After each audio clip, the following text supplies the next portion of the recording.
Medical কলেজে যাওয়ার পথে অনেক রোগী প্রাণ হারাচ্ছে। আমাদের একটা প্রাণের দাবি, এই সদর হাসপাতালে একটা আইসিইউ ইউনিট থাকবে।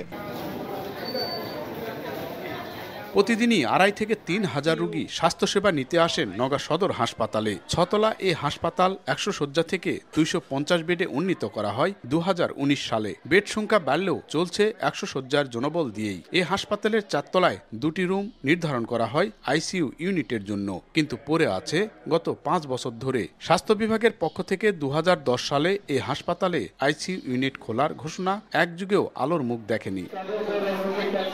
এই সেবা না থাকায় মুমূর্ষু রোগীদের রাজশাহী অথবা বগুড়া মেডিকেল কলেজ হাসপাতালে পাঠান চিকিৎসকরা। ভুক্তভোগীদের অভিযোগ, মুমূর্ষু রোগীদের বাইরের জেলায় নেওয়ার পথেই অনেক সময় মৃত্যুর কোলে ঢলে পড়ছেন।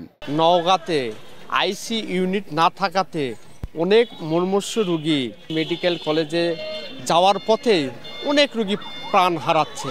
আমাদের একটা প্রাণের দাবি, এই সদর হাসপাতালে একটা আইসিইউ ইউনিট থাকবে। 1, 2, 3 ঢাকায় জমি জিতে নিন 100% ক্যাশব্যাক সহ 20 কোটি টাকার পুরস্কার।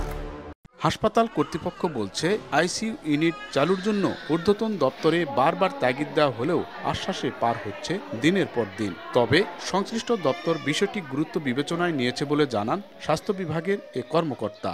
শুধু আইসিইউ নয়, এখানে আমাদের সিসিইউ এবং সরকারিভাবে আরও 10 বেডের ডায়ালাইসিস ইউনিট হওয়ার প্রস্তাবনা প্রায় শেষের পথে, এবং তার জন্য আমরা একটা জায়গাও রেডি করে রাখছি।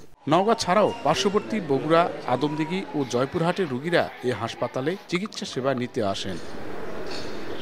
এমআর রকি, সময় সংবাদ, নওগাঁ।